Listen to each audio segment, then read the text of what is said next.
Hi friends, అందరూ ఎలా ఉన్నారు? మీరందరూ బాగుండాలని కోరుకుంటున్నాను. ఇవాళ నేను లైనింగ్ బ్లౌజ్ని కట్ చేయబోతున్నాను. మీకు మన వీడియోస్ నచ్చినట్టయితే మన ఛానల్ని సబ్స్క్రైబ్ చేయగలరు. ముందుగా మనం లైనింగ్ని కట్ చేసుకుంటాం కదండి. ఈ కస్టమర్ ఈ బ్లౌజ్ ఇచ్చేసి చాలా రోజులు అవుతుందండి. అందుకని కొంచెం మడతలు ముడతలు అనేవి కొంచెం ఎక్కువగా ఉన్నాయి.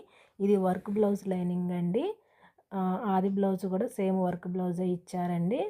అలాంటి వర్క్ బ్లౌజ్ని నేను ఇప్పుడు కుట్టడానికి బ్లౌజ్ని అయితే లైనింగ్ని అయితే కట్ చేస్తున్నాను. ముందుగా మనం బ్యాక్ పార్ట్ని కట్ చేసుకోవాలి కదండి. బ్యాక్ పార్ట్ చివర్లు రెండు ఒక చోటుకు తీసుకొచ్చి బ్యాక్ పార్ట్ యొక్క కప్పునైతే కొలుచుకోవాలండి. ఒక పావించి ఎక్స్ట్రా పెట్టేసుకోవాలి. అలాగే లూజు ఖర్చు కోసమని ఒక హాఫ్ ఇంచు ఎక్స్ట్రా అయితే పెట్టేసుకొని సైడ్ బార్ కూడా ఆది బ్లౌజ్ ప్రకారమే పెట్టుకోవాలి. ఇక ఇప్పుడు బ్లౌజు మొత్తం పొడవు వచ్చేసి 15.5 ఇంచులు అయితే ఉందండి. షోల్డర్ దగ్గర నుంచి నడుం పట్టి చివరి వరకు కూడా చూసుకోవాలండి. అక్కడ వరకు నాకు 15.5 ఇంచులు అయితే వచ్చింది. అలాగే ఆర్ము అంటే చంక యొక్క పొడవు వచ్చేసి 6 ఇంచులు అయితే ఉందండి. అలాగే షోల్డర్ పొడవు 3 ఇంచులు అయితే ఉందండి. ఇప్పుడు టేపు తీసుకొని బ్లౌజ్ యొక్క కొలతలను అయితే పెట్టేసుకుందామండి. 16 అంటే 15.5 ఇంచులు ఉంది కదా, 15.5 తర్వాత ఒక గీత ఎక్కువగా ఉందండి. అందుకని నేను 16 ఇంచులు అయితే పెట్టేశాను. అలాగే నెక్ 2 ఇంచులు, షోల్డర్ 3 ఇంచులు. అలాగే మన ఎదురుగా కూడా మనం బ్లౌజ్ పొడవు అనేది ఒకసారి చెక్ చేసుకోవాలండి. అలాగే లూజ్ కూడా చెక్ చేశాను. లూజు 12 ఇంచులు అయితే వచ్చిందండి. ఇలా మనం ఒక బాక్స్ షేప్లో అయితే ముందుగా ఇలా మార్కింగ్ అయితే చేసుకోవాలండి. ఇప్పుడు మనం ఆర్ము మెజర్ అనేది చేసుకోవాలండి. 6 ఇంచులతో అయితే మార్కింగ్ చేశాను. మనం మార్కింగ్ చేసిన కొలతల్ని కలుపుతూ ఇలా మనం స్కేల్తోనైతే లైన్స్ అయితే కొట్టేసుకోవాలండి. ఆర్ము కర్వ్ కోసం 1.5 ఇంచులు. ఇది నేను ఇక్కడ 6 స్కేల్ అనేది ఇలా యూజ్ చేస్తున్నా అండి. కర్వ్ రౌండ్ వచ్చేలాగా అయితే మనం జాగ్రత్తగా చూసేసి పెట్టేసి రౌండ్గా అయితే కట్ చేసుకోవాలండి.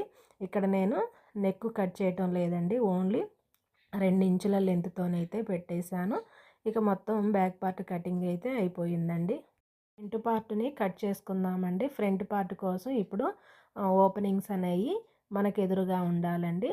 ఇలా మడతలు అవి లేకోకుండా కొంచెం నీట్గా సర్దేసుకొని బ్యాక్ పార్ట్ తీసుకొని బ్యాక్ పార్ట్ని మిగిలిన క్లాత్ పైన ఇలా క్రాస్గా అయితే అడ్జస్ట్ చేసుకోవాలండి. చూసుకోవాలండి మనకి ఏమైనా జాయింట్స్ పడుతున్నాయా లేదా అంటే ఎక్కువ శాతం మనకి చంక వైపు జాయింట్స్ అయితే పడతాయండి చాలామందికి కూడా.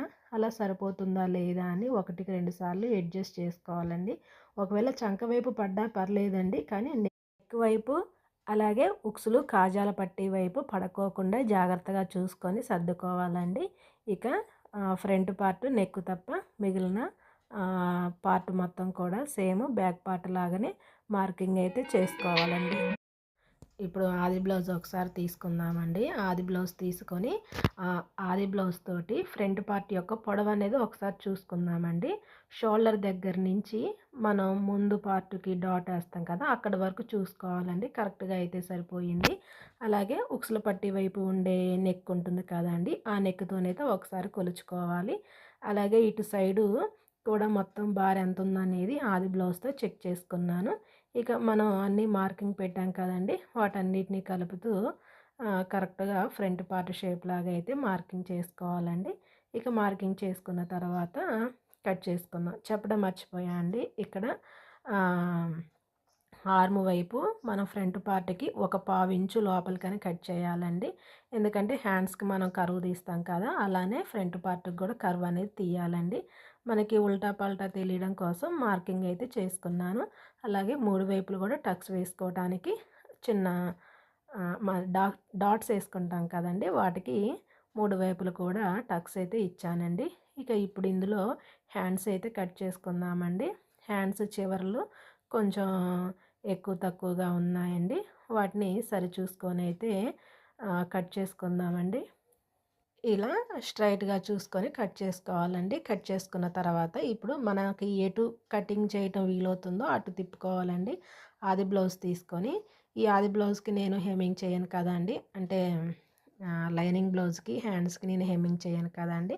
అందుకని పావించు మాత్రమే వదిలిపెట్టేసి సేమ్ హ్యాండ్ అనేది ఎంత పొడవైతే ఉందో సేమ్ అంతే పొడవైతే పెట్టేశానండి.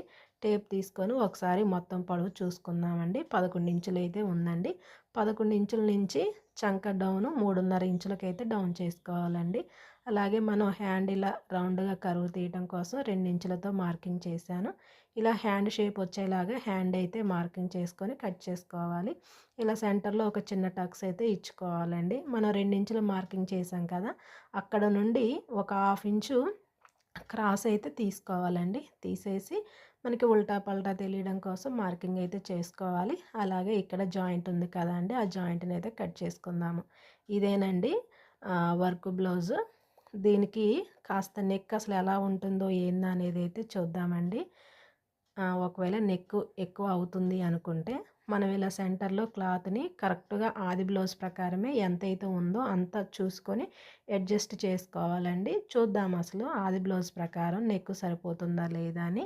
మనం ఖర్చు కోసం కూడా క్లాత్ వదిలిపెడతాం కదండి, అలా ఆ డిజైన్ దగ్గర కూడా వదిలిపెట్టుకొని ఇలా లాగుకోకుండా నార్మల్గా అయితే ఇలా చూసుకోవాలండి. సరిపోయింది. మనం కుట్టిన తర్వాత కొంచెం ఎక్కువగానే ఉంటుందండి. అలా నేను వీడియోలో చూపిస్తున్న విధంగా ఇలా అయితే చేసుకోవాలండి. ఇది ఫ్రంట్ పార్ట్దండి. అలాగే ఇవి హ్యాండ్స్ ఇవన్నీ. ఈ ఫ్రెండ్స్ ఇవాల్టి వీడియో. దీని స్టిచ్చింగ్ వీడియోతో మళ్ళీ కలుస్తాను. అంతవరకు ఉంటాను. Bye friends.